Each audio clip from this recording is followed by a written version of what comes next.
和 AI 聊天是不是像坐过山车？上一秒还在引经据典让你拍案叫绝，下一秒他可能一本正经地告诉你，秦始皇正在用 iPhone 15批阅奏章，让你瞬间石化。这么强大的 AI 为什么会犯如此低级的错误？为什么他不知道上周的新闻？为什么他不能直接调用公司内部的文件呢？答案很简单，现在的大模型本质上是关在知识监狱里的超级大脑，它的知识永远停留在训练的那一刻。可能听起来有点复杂，但别担心，今天我们用大白话来拆解 IIG 技术，从到底是什么一直聊到从零到一开发一个 IIG 系统，再到它的 N 种神奇用法。不管你是技术萌新还是老司机，看完保准你对 IIG 技术有一个全新透彻的理解。第一个问题，到底什么是 IIG？它的英文全称是 Retrieval Augmented Generation， 翻译过来就是检索增强生成。听起来有点拗口，对吧？别急，我们来打个比方，保证你一听就懂。当他拿到一个问题时，他的第一步不是凭借记忆去直接回答问题，而是先快速的在带来的资料里面进行检索，找到与问题相关的那几页内容，然后他会把找到的这些资料和问题结合起来，增强了自己回答问题的信息基础。最后，他利用自己强大的语言能力和理解能力，基于这些精准的资料，生成一个高质量、有理有据的答案。所以，IIG 系统的思想是不让大模型单打独斗，而是给它配备一个外部的可以随时更新的知识库。所以，IIG 系统的思想是不让大模型单打独斗，而是给它配备一个外部的可以随时更新的知识库。用一张流程图来表示就是这样：第一步，你提问，比如我们公司最新的报销政策是什么？第二步，系统不会直接的把问题扔给大模型，它会先拿着这个问题去你的外部知识库，比如 HR 所有的规章制度里面去检索。第三步，系统找到了3位相关的文档片段，比如差旅报销标准、日常费用报销流程、发票注意事项等。第四步，系统会把用户的问题和找到的这些信息片段打包成一个新的、更丰富的提示词，这个提示词可能长这样。最后，把这个增强版的提示词发送给大语言模型。大语言模型就像一个阅读理解高手，根据你所提供的它的上下文，生成一个精准、详细且忠于原文的答案。看到了吗？整个过程，大模型从一个闭卷考生变成了一个开卷大神，这就是 IIG 的魅力所在。你可能会问，现在的大模型像 GPT-4、DeepSeek 这种，不是已经很牛了吗？为什么我们还要多此一举给它配个 IIG 呢？这就好比你家有辆顶级跑车，它的速度飞快，但它也有自己的硬伤，它只能在铺好的公路上去跑，而且油箱里的油总有烧完的一天。IIG 呢，就像我们给这辆跑车装上了越野轮胎和无限续航的移动加油站。具体来说，IIG 主要专治大模型以下的4大常见病。第一，治它的健忘症和过时症，就是我们通常所说的知识过期的问题。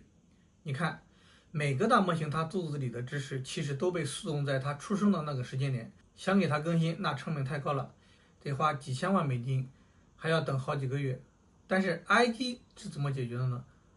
它不搞速冻，搞直播。IIG 的知识库是外挂的，今天有新政策，明天有新产品，把相关的文档扔进去，它立刻就学会了。第二，治它的吹牛症，也就是一本正经的胡说八道。当 AI 不知道答案的时候，它不会老老实实的说“我不会，我不知道”，但是它的自尊心可强了，非要装作什么都懂，然后就开始编，也就是一本正经的胡说八道。在聊天打趣的时候还好，万一你问的是严肃的法律、医疗问题呢，他给你编一个，那么后果是不堪设想的。IIG 就是它的镇定剂，它通过开卷考试这个规则，把 AI 回答死死的锚定在你给的真实资料上，在指令里就告诉他，只许根据我给你的资料说话，不许自由发挥。这么一来，他想胡说八道也就没有机会了。第三，这是他的外行病，也就是缺乏专业知识和私有知识。通用大模型上知天文下知地理，但是他懂你们公司的报销流程吗？他知道你们项目组的黑话吗？他肯定不知道，这些都是你们公司的内部秘密，网上是搜不到的。IIG 的作用就是让 AI 进入到你的圈子里，让它从一个万事通变成一个自己人。我们可以把公司所有的内部资料、产品手册、会议纪要都做成一个专属的知识库。这样一来，我们就能打造一个最懂我们公司的 AI 专家。新员工入职培训，老员工查资料，效率直接拉满。最后一点，AI 总像一个黑盒子，你问他问题，他给你答案，但是你完全不知道他的答案是怎么想出来的。万一答错了，你连去哪里查证都不知道。IG 就把这个黑盒子给你砸开了，让你看得明明白白，因为他的回答问题是基于你给的资料，所以他完完全全是在你给出的答案的同时，把引用原文链接一并甩给你。他会告诉你这个结论来自某某文档的第3段，用户可以自己点开去看，判断一下说的对不对。这就有了叫有据可查，心里也就踏实了。所以简单总结一下，IG 是一个用知识外挂、聪明的、低成本的解决了大模型、知识旧、爱吹牛、是外行还故作神秘的4大核心痛点。它让 AI 变得真正可信可用。好了，理论聊的差不多了，我们现在来聊一下 IG 系统的搭建。IG 系统整个搭建过程可以分为2个阶段，第一阶段是离线准备，这就好比我们去建个图书馆，把所有的知识都整理好，分好类，上好架，这个活可以一次性干完，后面就可以反复使用。第2阶段是在线问答阶段，这里就是我们系统的使用。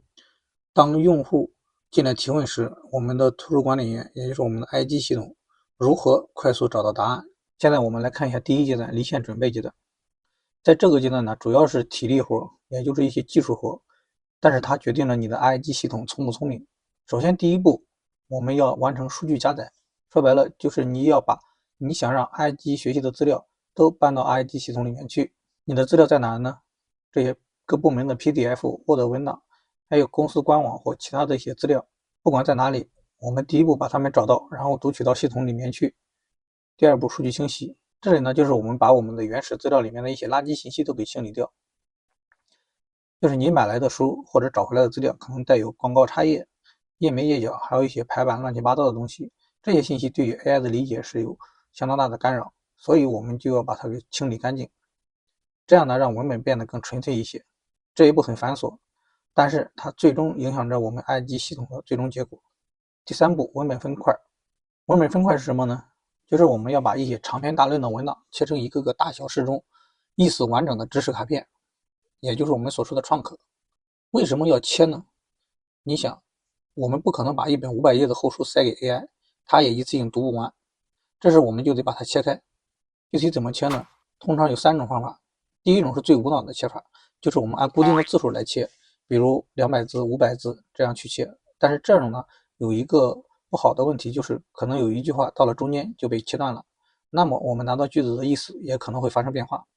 第2种切法相比于第1种切法呢，比较聪明一点，就是我优先按段落进行切，切完以后呢，我再按照句子来切，尽可能的保障每张卡片的意思是完整的。这个呢，也是现在市面上用的比较多的方法。第3种方法呢，相对来说比较讲究一些，就是我先用 AI 来理解语义，在意思转折的地方对文本进行切割。总之在这里我们给句子切分呢也十分小心，切得太小信息不完整，切得太大又有很多无关的内容混进来，所以我们需要进行反复的实验，找到那个最适合的切割方法。第4步，文本向量化。这个地方就相当于我们给每个卡片办一个身份证，我们把切好的知识卡片变成一串串计算机能够理解的数字，也就是我们所说的向量。什么是向量化呢？就是你想，计算机把一段文字变成一串比较独立的一个坐标，而且这个比较神奇的地方就是相近的文字，它们的坐标也是比较靠近的。比如苹果和香蕉的坐标可能就离得比较近，但是苹果和汽车的坐标可能就会离得比较远一些。我们靠什么来实现这个向量化呢？我们靠的是一个叫 embedding 的模型，你可以把它理解成一个翻译官，它可以把文本翻译成坐标，也可以把坐标翻译成文本。第5步，索引与存储，就是把卡片和身份证号存进智能书架里。前面我们生成的知识卡片和它对应的坐标身份证，我们要把它一起存入到一个特殊的数据库。这个特殊的数据库就是我们通常所说的向量数据库。在这个数据库里，你给它一个坐标，也就是你问题的坐标，它能以闪电般的速度从成千上万张卡片里面把坐标最接近的那几张卡片给你瞬间找出来。到这里我们的离线准备工作基本上就已经完成了。我们有了一个装满了知识，并且每一页都带有精准导航的知识库。阶段2是在线问答，这是实现智能交互的阶段。知识库建好了，现在有用户进来提问，我们看看机器人是如何在瞬间完成回答的。第一步，用户问题的向量化，也就是说，这时候我们给用户或者读者的问题办个身份证。当用户输入问题时，比如公司最新的报销政策是啥，我们用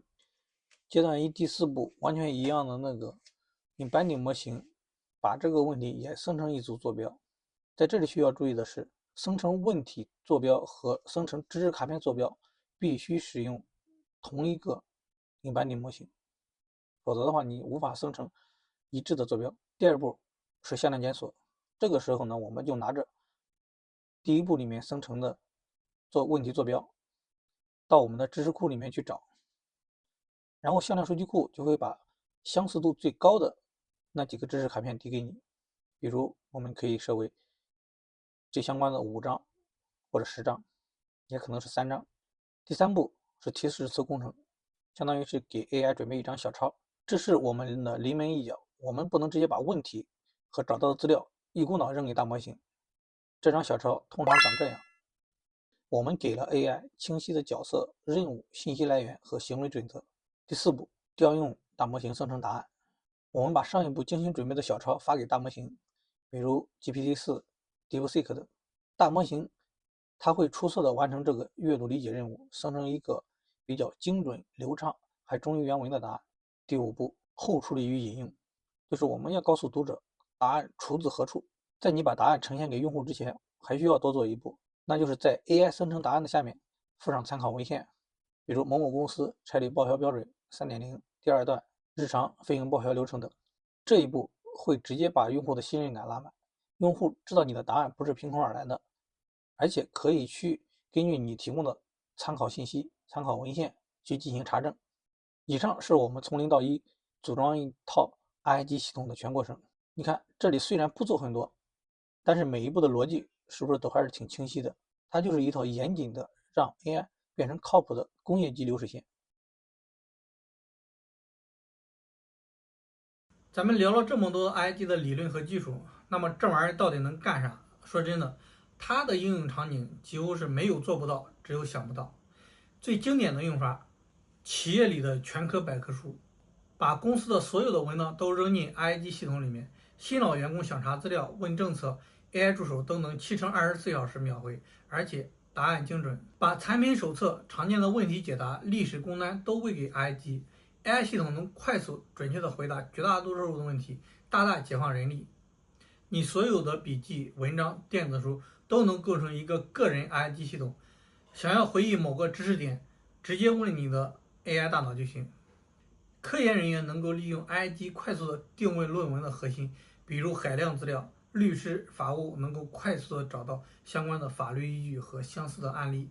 把庞大的代码库喂给 IIG，开发者可以直接问，处理支付回调的业务逻辑在哪里，主要的步骤是啥？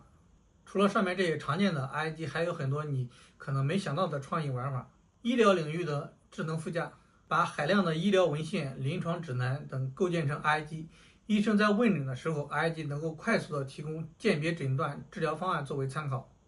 实时抓取财报、公告、研报等，打造高时效的金融 IIG。分析师可以问，对比一下 A 公司和 B 公司的盈利情况，IIG 可能瞬间完成相关的信息整合和初步分析。IIG 不一定非得你问他，当他发现你关注的领域有新的报告时，可以主动为你生成一份个性化的简报，推送到你的邮箱或者手机。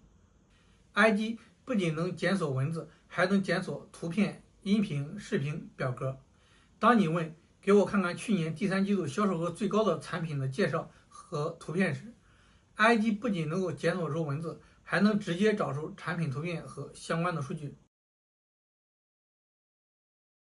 总结一下 ，IIG 并非一项颠覆性的发明，而是一种极其聪明的架构思想。它巧妙地将大语言模型的通用理解和生成能力与外部知识库极其准确、可控、可更新的事实依据结合在了一起。在可预见的未来 ，IIG 将不会仅仅是一个选项，而是构建绝大多数高质量、可信用应用的标配。它正在为我们打开一扇大门，通往一个 AI 不仅聪明而且可靠的新世界。希望今天的分享对你能有所启发。如果你对 IIG 的开发中有任何细节感兴趣，或者任何疑问，欢迎在评论区里留言交流。